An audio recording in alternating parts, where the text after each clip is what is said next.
శరత్చంద్ర ఏడుస్తూ కేపీ ముందు నిలబడి ఆ శిక్షేదో నేను అనుభవిస్తాను అని కేపీని వేడుకుంటూ ఉంటే నేనేమి మీరాకి చెప్పలేదే అని కేపీ చెప్తాడు. దాంతో శరత్చంద్ర చాలా షాకింగ్గా చూస్తూ ఏం మాట్లాడుతున్నావు, నేనే నిన్ను షూట్ చేశానన్న విషయం నువ్వు మీరాకి చెప్పలేదా అని అడగటంతో అవును, నేను మీరాకి చెప్పలేదే, ఈ విషయం మీకు తెలీదా అని కేపీ అంటాడు.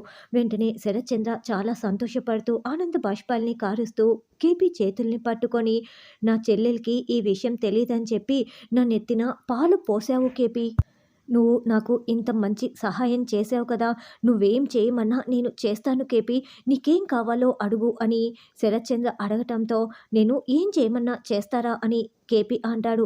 చేస్తాను, నువ్వేం చేయమన్నా చేస్తానని శరత్చంద్ర మరొకసారి కన్ఫర్మ్ చేస్తాడు.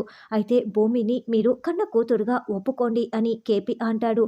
సరే, నేను భూమిని కన్న కూతురుగా అంగీకరిస్తాను అని శరత్చంద్ర అంటే, అయితే గగన్ని మీ అల్లుడుగా ఒప్పుకున్నట్లే కదా అని కేపీ చెప్పటంతో శరత్చంద్ర షాకింగ్గా చూస్తూ ఉంటాడు.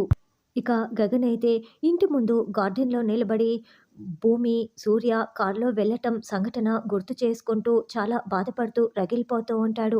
అప్పుడే భూమి పరిగెత్తుకుంటూ వచ్చి గగన్‌ని వెనక వైపు నుంచి బావా అంటూ ఏడుస్తూ హగ్ చేసుకుంటోంది. ఇక్కడేమో శరత్చంద్ర సరే, నేను గగన్‌ని కూడా అల్లుడుగా ఒప్పుకుంటాను అని చెప్పటంతో హమ్మయ్య! ఇన్ని రోజులకి శరత్చంద్ర దారికి వచ్చాడు అని కేపీ చాలా సంతోషపడుతూ ఉంటాడు. ఒకవైపు కెమెరా పగిలిపోయిందని భూమి చాలా బాధపడుతూ, ఏడుస్తూ గగన్‌ని హగ్ చేసుకొని ఏడుస్తూ ఉంటే, గగనేమో భూమిని అపార్థం చేసుకొని ఓదార్చకుండా కోపంతో రగిలిపోతూ ఉంటాడు. ఇప్పుడు హగ్ చేసుకున్న భూమిని గగన్ మళ్ళీ తన మాటలతో ఏ విధంగా బాధ పెట్టనున్నాడన్నది రానున్న ఎపిసోడ్‌లో తెలుసుకుందాం.